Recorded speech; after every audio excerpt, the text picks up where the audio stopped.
This is Talk Business and Politics with Roby Brock. I'm Roby Brock. Welcome to this edition of Talk Business and Politics Daily. We are bringing you news from the Arkansas State Capitol as the 94th General Assembly is fully underway. Today, we will explore two major appointments that Governor Sarah Sanders made that are important to business and commerce in Arkansas. I'll be joined by Senator Ben Gilmore, Republican of R-Crossett. He's one of the lead sponsors on criminal justice reform. Where does that bill, that omnibus bill, stand right now? Are they making progress? And what did Senator Missy Irvin say this weekend on Capitol View that explains what's happening with the unwinding of continuous Medicaid enrollment? It has big financial ramifications for the state. All of this and more as we bring you this edition of Talk Business and Politics. Talk Business and Politics Daily is brought to you by Wright Lindsay Jennings Law Firm, Impact Management Group, and these sponsors.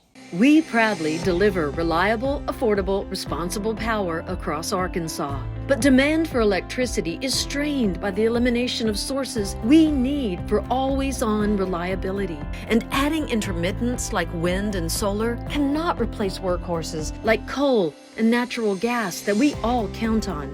Power must be balanced for your needs and our mission. Reliable, affordable, responsible. We're the Electric Cooperatives of Arkansas. Connection. It's the heart of what we do. It's why we work to better the communities where we live and work. It's why we're expanding to get people connected and create digital equity programs that support affordable internet and digital literacy. We're leaders for positive change. From the way we empower our people, clients, and communities to the way we care for our planet. We live our values every day. We're Cox Communications, and we're pleased to connect with you. Together we can create an Arkansas that places children and families at the very top of the agenda. We can create the type of Arkansas that we have always imagined. Arkansas Advocates as an organization is the glue that can put all those families' voices together.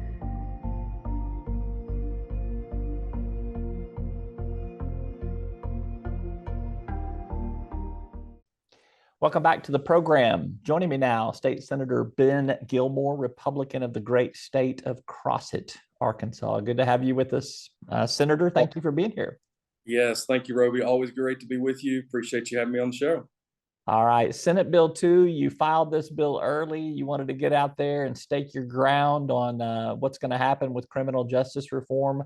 Tell me what all you expect this bill to encompass. It's still just a shell bill at this point in time, but what all is going to be in this omnibus criminal justice reform bill, and what's the over-under on the number of pages it might be? Well, I'll try to answer all those, but really quick. First of all, I think that we understand that there's a huge need in Arkansas to address criminal justice. We have surging crime rates. Unfortunately, when you turn on the news, that you see this play out almost every evening on the news, and so we understand that we need to address this. I think Arkansas citizens, voters, taxpayers expect us to do something to help mitigate this crisis, and so we're working towards that. And so our goal with this bill is to address these issues. First of all, we want to keep repeat violent offenders off the streets. Right now, most of the crimes taking place, it's safe to say, are repeat violent offenders. These are people who got out of prison far too soon, who should have been there far longer. And with that, we want to make sure that there's truth in sentencing when they get sentenced, that we know as citizens, that we know how long they're going to be there.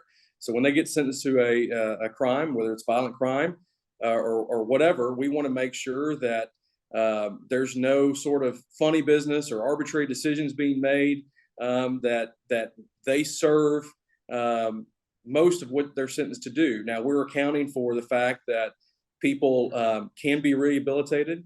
They can get programming to help them become better and more stable citizens. And so we're accounting for that.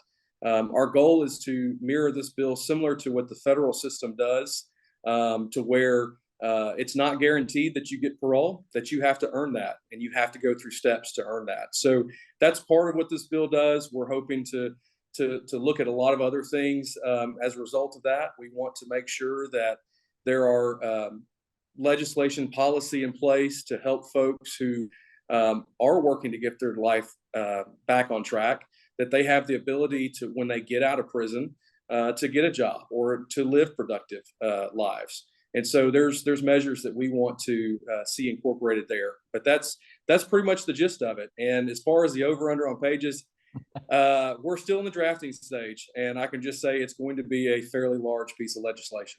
How's that for a non-answer on the number of pages? I'll let you slide at this point in time, because I know that there is a lot of conversation going on. Is part of that what people will accept? Is part of that understanding the data? Is part of that understanding kind of what you're grappling with? Why is it? What are you having to spend so much time to figure out? Well, we don't want to rush into any of these decisions, right? Because at the end of the day, these are big issues, and these are people's lives that we're talking about. And so we're wanting to approach it fully thought out. We want to make sure that we're listening to all the stakeholders involved. And with that, yes, we want to look at the data. We want to make sure that what we're trying to do with this bill is actually going to solve problems, and we're trying to look for the unintended consequences. But by and large, we understand too that we have to address the violent crime that's happening in our state, and we have to do it. It's expected of us to do it. Our governor, Sarah Sanders, has been a leader on this day one. Our Lieutenant Governor, Tim Griffin, has led on this. And I think that you've seen, if you've been paying attention, you've seen the reaction from average Arkansans that say, yes, this is what we want. We understand. We see the crime that's taking place, that's unfolding in our communities. And with that is a lot of the violent crime that's taking place are repeat offenders. And we have to stop that. We have to stop the revolving door of people who are getting sentenced. They're serving very light sentences. They're serving far too little time in prison. Not that we want to lock everybody up and throw away the key. We want to be smart about how we do it.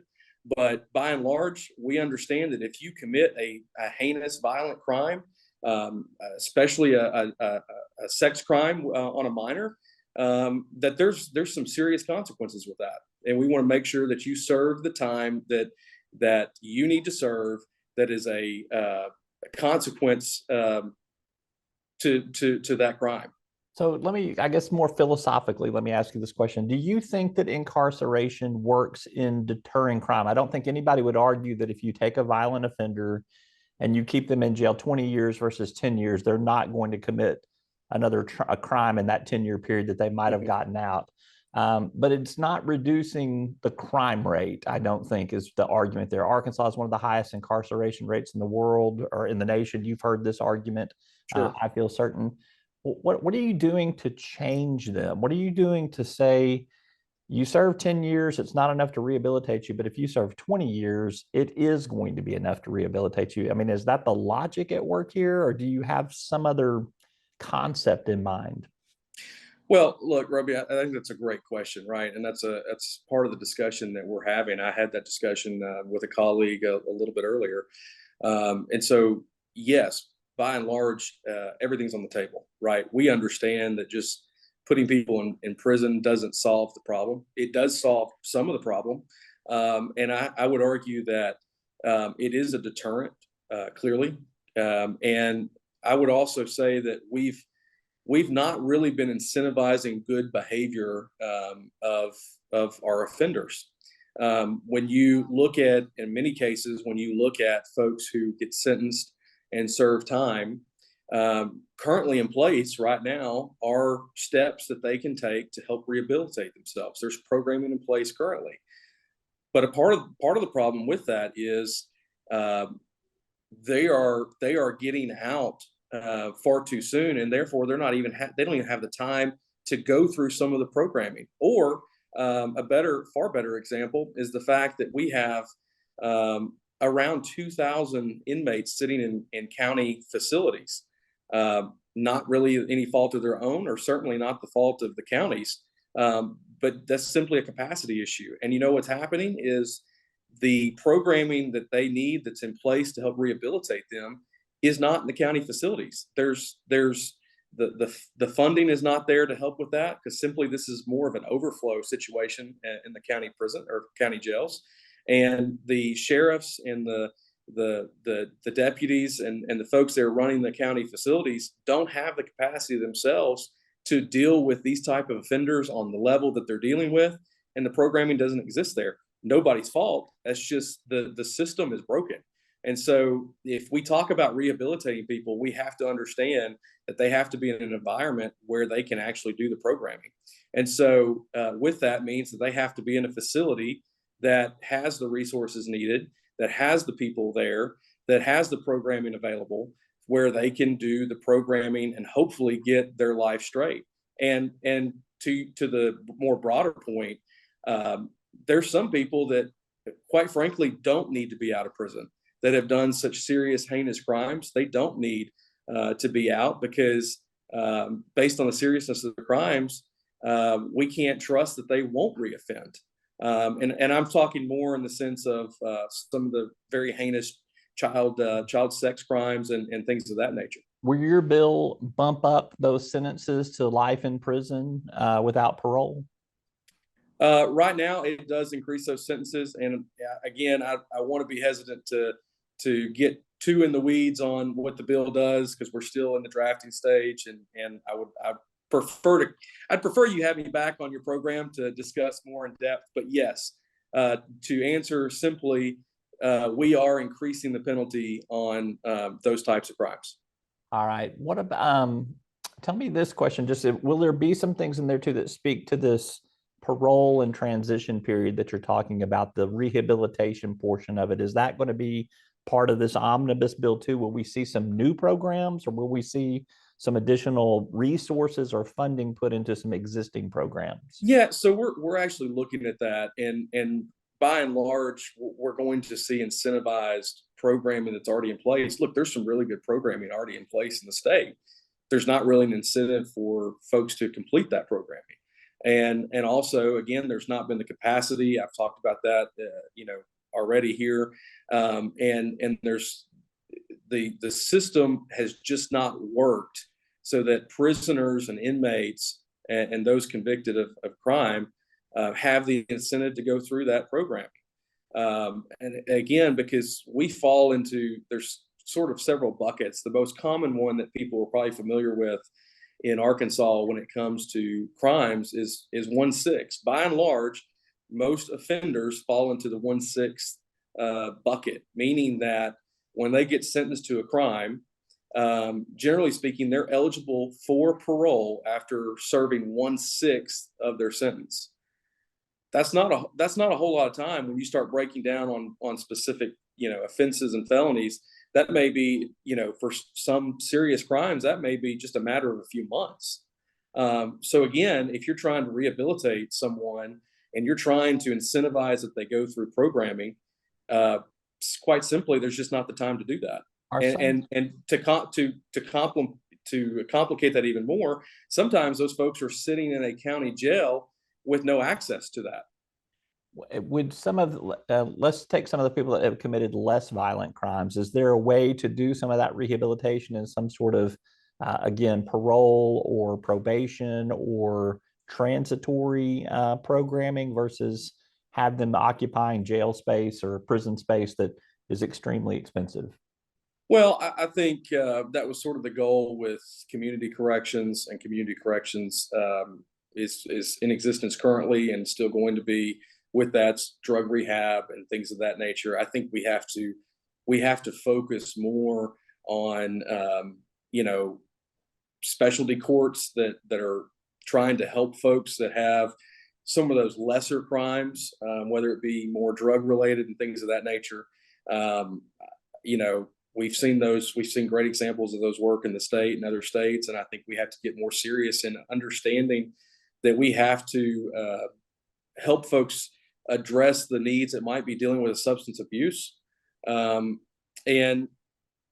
I think that we have to take that a little more seriously. I think obviously mental health has to be a consideration with this conversation going forward. And we're looking at some ways to help with that. I actually had a couple of phone calls earlier today talking about that and what can we do with this bill, incorporate some ideas into this bill that helps with the mental health issue and the mental health crisis that we have.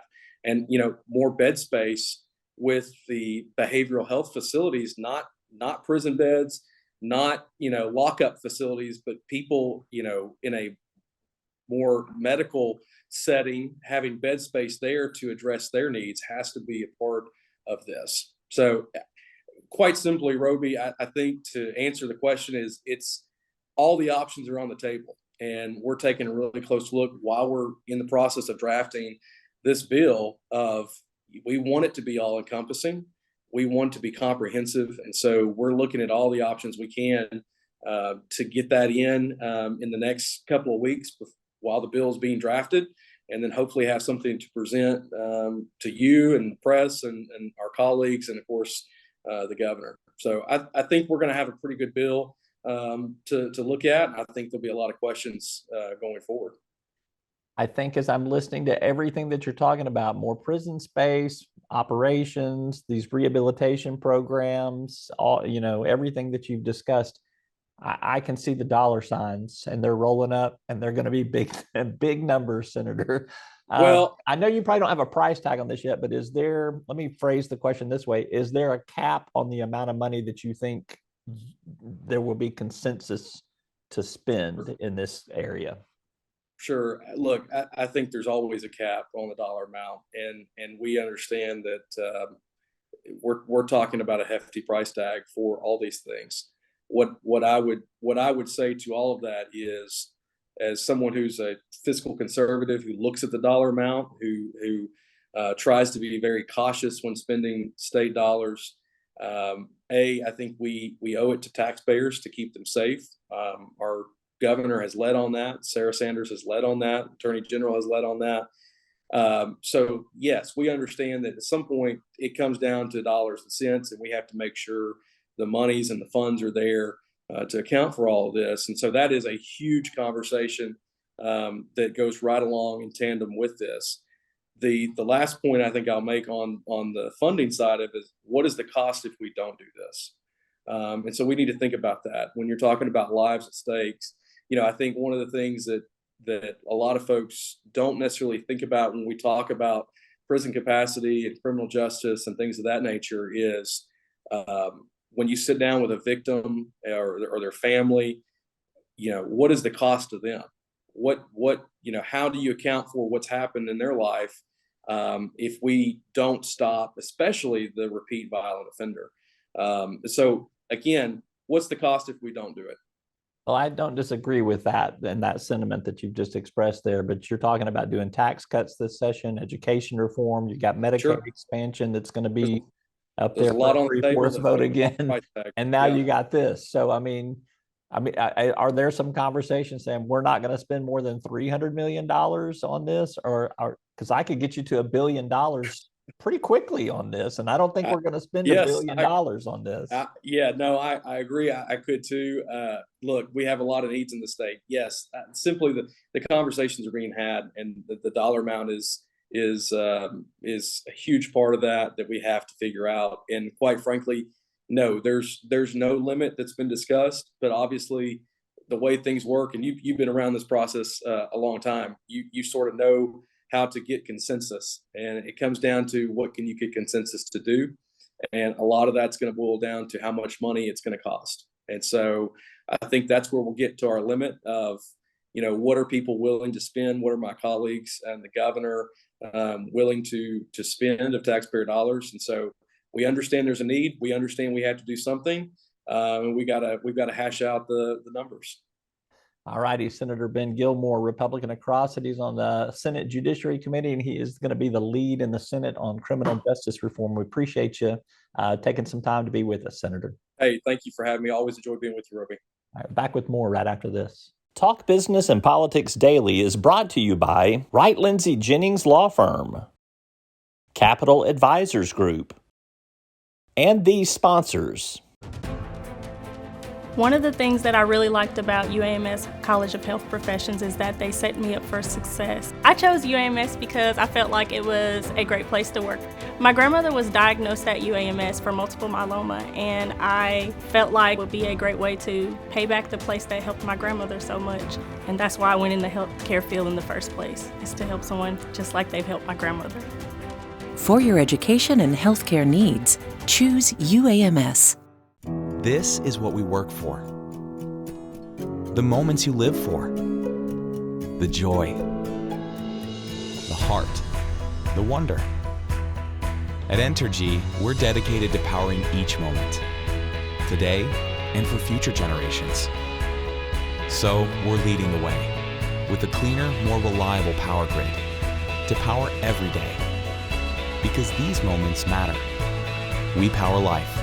Entergy.